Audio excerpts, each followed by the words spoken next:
À quoi ça sert l'invalidité professionnelle? Parce que sur l'assurance de prêt immobilier ou sur une prévoyance, à partir du moment où tu fais un métier dans le médical ou dans le paramédical, tu as accès à cette garantie.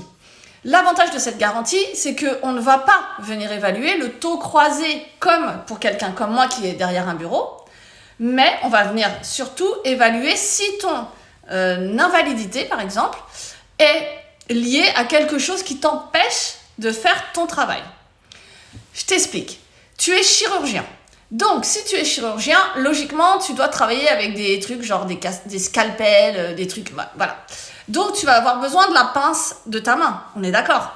Si tu ne peux plus faire ça, pour X raisons, tu t'es blessé, tu t'es coupé, je ne sais pas ce qui peut t'être arrivé, et que c'est ta main qui te sert effectivement à ouvrir les gens, d'accord? Eh bien, dans ces cas-là, tu es en invalidité à 100%. Puisque c'est cette main qui te permet de faire ton activité professionnelle. Donc, on ne va pas venir évaluer comme quelqu'un, comme moi, derrière un bureau, si mon fonctionnel, oui, ça donne un taux, évidemment, puisque de ne plus pouvoir faire ça, il y a quand même des trucs qui peuvent être embêtants. Mais si tu croises en fonctionnel et en professionnel et que ton fonctionnel est trop bas, dans ces cas-là, ton taux d'invalidité ne sera pas bon. Et on ne viendra pas évaluer strictement ta profession pour le coup, dans le sens où tu auras un taux d'invalidité qui correspond plus à quelqu'un qui n'est pas dans le médical ni le paramédical.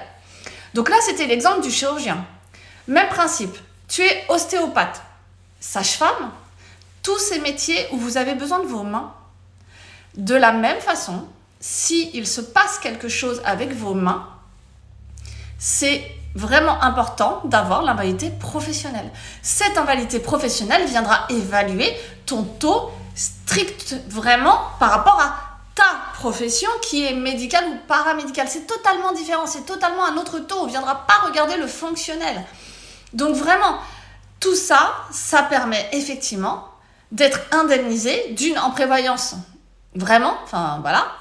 Et en emprunteur, de la même façon, viendra indemniser ton prêt immobilier.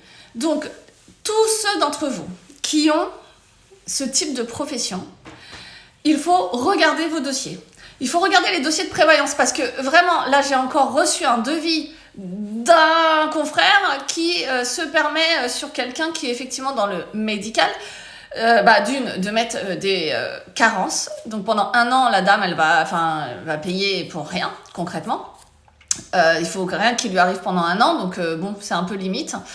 Et surtout, il n'y a pas d'invalidité professionnelle de proposer. En fait, je comprends pas. De la même façon qu'une garantie d'essai, aujourd'hui, on va dire, tu gagnes 50 000 euros par an, je t'assure pour 40 000 en décès. Ok, non, en fait. Non, ça n'a aucun sens, ça n'a vraiment aucun sens. Donc vraiment, il faut... Encore une fois, prendre le conseil, le vrai conseil.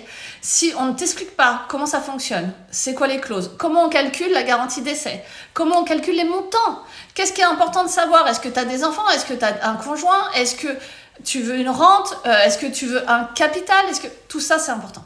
Donc, tous ceux d'entre vous qui ont une profession comme ça, vous refaites les devis, vous regardez vos contrats. Alors si vous êtes à la banque, il n'y a pas de débat, ils ne savent pas le faire, il n'y a pas d'invalidité professionnelle, d'accord ? Ça n'existe pas sur leur contrat. Prenez conseil et changez vos contrats. On vient de le faire, nous, pour quelqu'un encore dans le médical. Ça change vraiment la donne en cas d'arrêt maladie ou d'invalidité. Ce n'est pas du tout le même risque et ce n'est pas du tout la même indemnisation.